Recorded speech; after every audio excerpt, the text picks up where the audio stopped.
Mediante la observación, lo que vamos a evaluar son patrones de comportamiento social dentro de las organizaciones. Generalmente nos vamos a fijar en la conducta no verbal, en patrones no verbales asociados a las variables del objeto de nuestro estudio. ¿Qué herramientas vamos a utilizar? Bueno, pues tenemos que previamente seleccionar aquellas variables de las que hemos hablado, tenemos que preparar los ítems y las categorías, disponer o preparar un instrumento que va a ser la hoja de observación o registro y, si el contexto lo permite, utilizar medios audiovisuales, sobre todo el vídeo, para luego pues poder hacer un rebobinado, visualizarlo y observar a través del vídeo. Esta técnica es idónea, es adecuada a partir de la edad de los 3 años. Es más, en niños que todavía no tienen adquirido el lenguaje, pues a veces es como la única técnica a través de la cual podemos extraer datos de una investigación. Dificultades. En primer lugar, los filtros personales del observador. No vemos las cosas como son, sino como somos. Tenemos nuestros filtros y esto hay que tenerlo en cuenta. El observador se tiene que conocer muy bien a sí mismo y tener en cuenta que puede filtrar esa observación. También nos encontramos con que el observador no esté familiarizado con el contexto. Esto además es una condición sine qua non para la validez de los datos. Es decir, ¿quién puede mejor observar en un aula tradicional, en un contexto de educación formal? Pues alguien que haya sido profesor, que esté familiarizado con ese contexto. Y luego también nos encontramos con el fenómeno de la teatralización. Es decir, el hecho de que vaya un observador a observar, pues hace que los observadores, que los actores de la investigación, profesores, educadores, etcétera, pues traten de dar una imagen mejor de la que en realidad tienen o de la que en realidad muestra el contexto, y eso hace que se puedan falsear los datos. Como aspectos positivos, bueno, pues nos encontramos con que vamos a medir en una situación real, no vamos a medir indirectamente, sino que vamos a medir directamente, que vamos a poder medir elementos que son muy difícilmente medibles en otras técnicas de modo indirectas, como por ejemplo la encuesta, y que en cualquier caso los datos que vamos a obtener siempre van a ser valiosos para contrastar otros datos o para complementar los datos de la investigación obtenidos por otras técnicas. Con el análisis de contenido lo que vamos a evaluar es la frecuencia con que aparecen en los textos de todo tipo, narraciones, escritos, trípticos, todo lo que ha podido producir el proyecto, determinadas palabras clave, que vamos a llamar keywords, o expresiones clave, string words, es decir, cadenas de palabras cuya formulación pues, puede reflejar el avance en una determinada competencia, por ejemplo. Herramientas que necesitamos. Primero, seleccionar esas palabras o esas frases en base a una teoría previa, a unos marcos de referencia. En segundo lugar, recopilar esos materiales escritos. En tercer lugar, hacer el recuento de las frecuencias con las que aparecen esas palabras, etcétera. Mejor un recuento electrónico porque de otro modo se hace muy largo. Y analizar, por supuesto, esas frecuencias y extraer las conclusiones. Esta técnica es adecuada a partir de los 7 años, es decir, cuando los sujetos ya tienen desarrollado el lenguaje como para producir esas expresiones o esas formulaciones que queremos medir.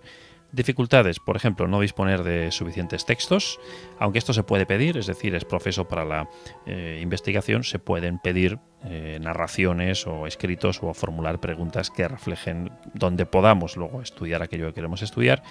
Y también es una dificultad el no disponer del formato electrónico de estos escritos, porque eso pues alarga mucho la investigación y además la puede encarecer. Y como aspectos positivos, pues hoy es muy rápido con las tecnologías de la información y la comunicación. Tenemos programas que hacen recuentos de palabras, tenemos programas de análisis estadístico que incluso analizan las cadenas de palabras y los planteamientos lógicos que pueda haber ahí. Y esta técnica sobre todo es muy importante porque refleja los mapas mentales de los sujetos, es decir, el lenguaje vinculado a la moderna ciencia de la programación neurolingüística. Se ha descubierto que los avances que hace el sujeto en cuanto a la verbalización y la formulación de determinadas cuestiones reflejan que esa competencia, por ejemplo, se va desarrollando.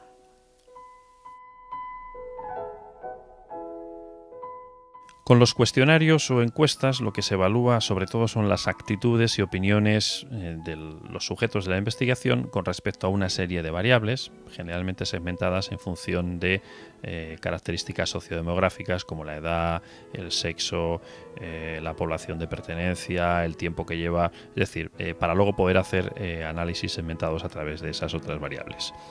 ¿Herramientas que necesitamos? Pues por supuesto, en primer lugar, seleccionar las variables, preparar los ítems y las categorías, elaborar el instrumento, el propio cuestionario, la validación previa del cuestionario, la prueba de control o el pretest, y finalmente pues una vez que se ha pasado el cuestionario, hacer la tabulación, el análisis de los datos y las conclusiones de la investigación.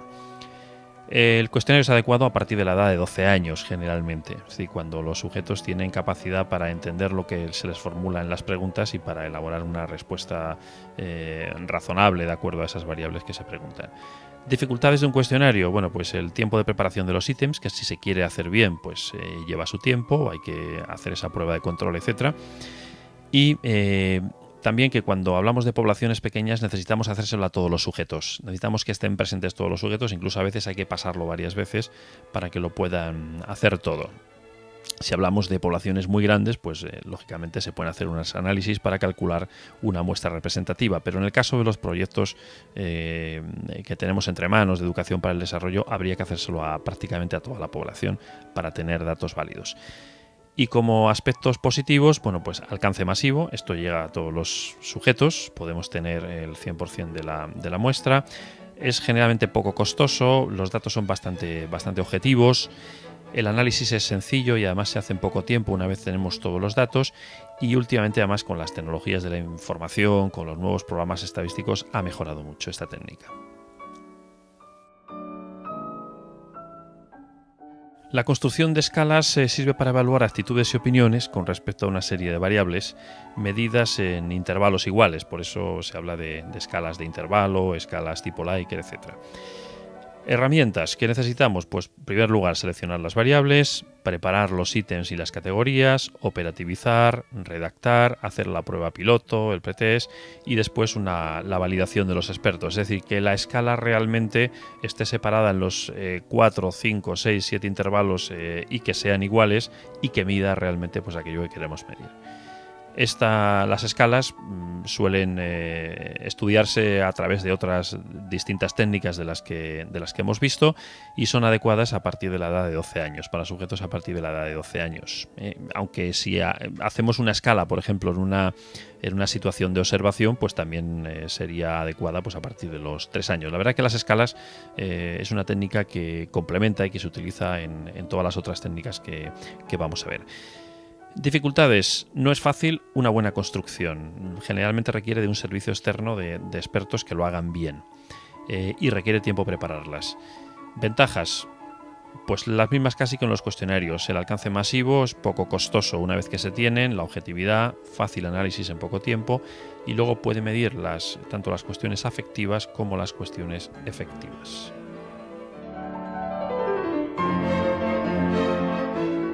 Mediante la técnica de la entrevista lo que evaluamos son actitudes, opiniones y emociones de personas concretas, de sujetos, en base a una serie de preguntas que vamos a llamar estímulos en una conversación cara a cara. ¿Herramientas que necesitamos? Pues igual que en casi todas las técnicas, seleccionar variables, conocer el campo o el contexto de la investigación, preparar las preguntas y el guión de la entrevista y luego la realización, pues tener en cuenta los datos iniciales, las preguntas y saber mantener un clima adecuado y saber cerrar esa entrevista o ese espacio de comunicación. Esto es adecuado a partir de la edad de 15 años, es decir, en el momento en que puedes de algún modo mantener una conversación fluida con un sujeto y realmente va a comprender bien lo que le preguntas, etcétera.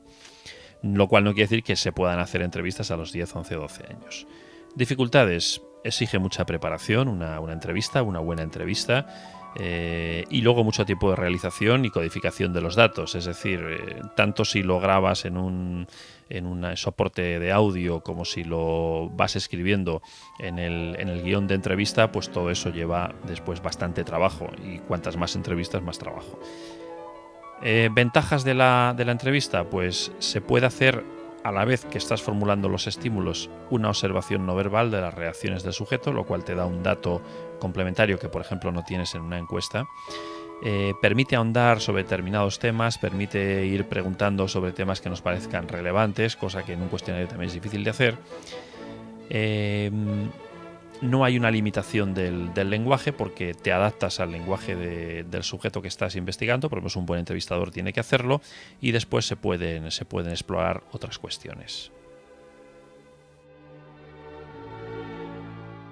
En el focus group lo que se evalúa son actitudes, opiniones y emociones en un grupo muestra representativo de la población a investigar. Es una reunión de grupo con el objetivo de analizar una serie de variables que previamente hemos definido.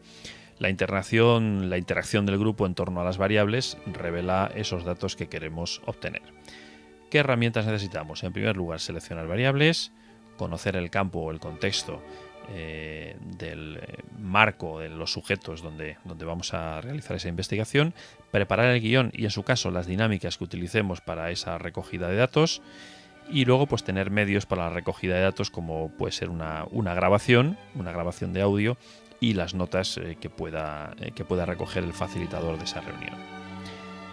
Esto es adecuado a partir de la edad de 15 años. Aproximadamente cuando, pues con los sujetos se puede tener, digamos, una reunión fluida donde surjan bien esos datos, aunque también se podría hacer ayudado por la técnica de la observación con sujetos de menor edad. Dificultades: exige mucha preparación, mucho tiempo de realización y de codificación de los datos, y luego el facilitador ha de ser una persona bastante profesional. Ventajas: permite la observación no verbal, cosa que no permiten otras técnicas, permite ahondar en las cuestiones que se consideren relevantes relacionadas con las variables de estudio. No hay una limitación del lenguaje, porque el lenguaje se adapta al contexto, a los sujetos del focus group. Y, por supuesto, la exploración. Se pueden explorar aspectos mucho más profundos que no se pueden explorar en otras técnicas.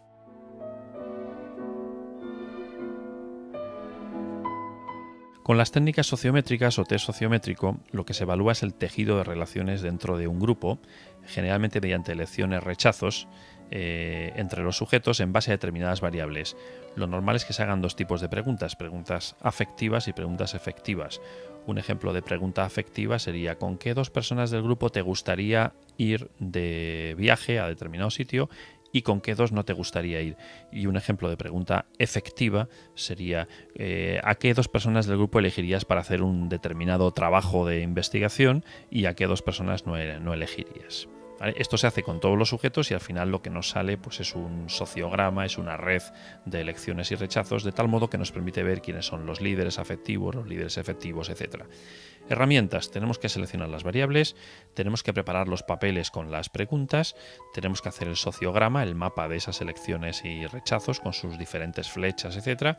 Y tenemos que analizar utilizando la matriz sociométrica, los índices sociométricos característicos, etc. Esta técnica es adecuada a partir de los 12 años de edad.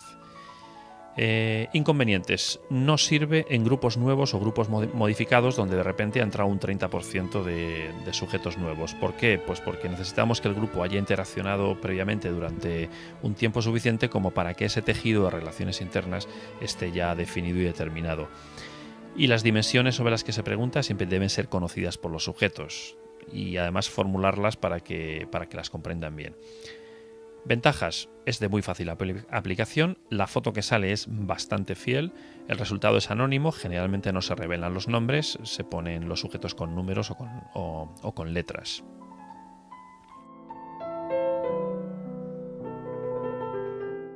Mediante los casos o las simulaciones, lo que evaluamos es el modo como una persona o grupo de personas interactúa a nivel cognitivo, afectivo y comportamental con respecto a un supuesto rol en una situación práctica, en una situación de laboratorio que nosotros creamos.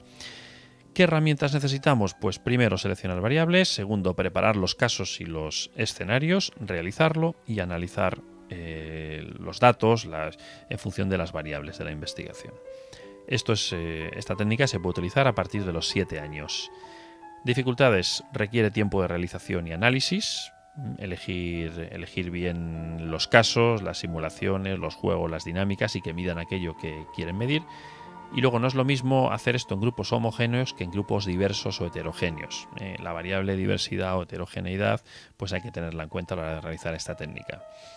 Ventajas: revela aspectos no evaluables en otras técnicas por el hecho de que se hace en la propia realidad, y también revela el nivel de adecuación de la teoría a la práctica. Cuando, por ejemplo, estamos trabajando un role-playing o un caso práctico sobre una situación que queremos medir, pues esto lo que nos revela es en qué medida la teoría está adecuada a esa práctica.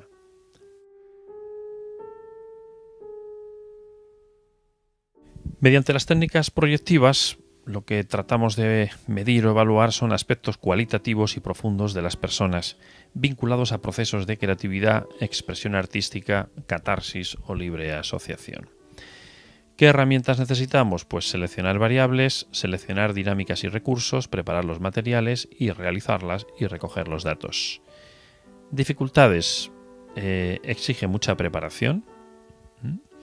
Exige mucho tiempo de realización y codificación de los datos y luego, sobre todo, muy importante, el facilitador ha de ser profesional. Es decir, cualquier persona no está capacitada para interpretar un dibujo, cualquier persona no está capacitada para pasar unas láminas del test Rorschach, o cualquier persona no está capacitada para facilitar una reunión en la que trabajemos con una dimensión artística, por ejemplo, moldear una pastilla de plastilina y hacer una metáfora de eso y a partir de ahí pues elaborar lo que ha salido.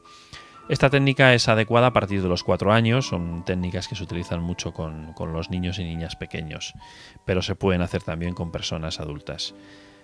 Ventajas. Pues tenemos acceso a elementos profundos, muy profundos de las personas, difícilmente accesibles a través de una encuesta o de otro tipo de técnicas o incluso de la observación. Son buenas como complemento de técnicas cuantitativas.